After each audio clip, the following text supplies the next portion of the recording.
மட்டும் இந்த உளுந்து மட்டுமே போதும்னு சொல்கிறோம். பார்த்தீங்கன்னா இந்த உளுந்தில் பார்த்தீங்கன்னா வந்து ரைசோபிங்கிற பாக்டீரியா இருக்குது. இது பார்த்தீங்கன்னா வளிமண்டலத்தில் இருக்கிற சத்துக்களை வந்து மண்ணில் நிலைநிறுத்தக்கூடிய தன்மை பார்த்தீங்கன்னா இந்த உளுந்தில் இருக்குது. ஸோ இதே சத்தை தான் நம்ம வந்து கடையில் போயிட்டு யூரியான்னு வாங்கிட்டு நம்ம வந்து மரங்களுக்கு வந்து கொடுக்குறோம்.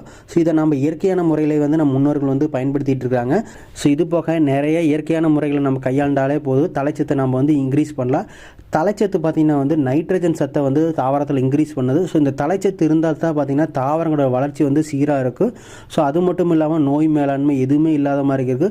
ஸோ பச்சையத்தை வந்து மரத்தில் நிலைநிறுத்துறதே பார்த்திங்கன்னா இந்த தலைச்சத்து. ஸோ இந்த தலைச்சத்து பற்றாக்குறையால் பார்த்திங்கன்னா நிறைய நோய்கள் வந்து மரங்களுக்கு வருது.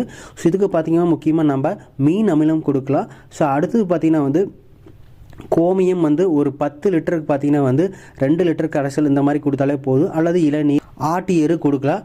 அதை விட முக்கியமாக பார்த்திங்கன்னா வந்து நம்ம கடலை பிண்ணாக்கு கரைசல் கொடுத்தா வந்து தலைச்சத்து வந்து மிகப்பெரிய அளவில் வந்து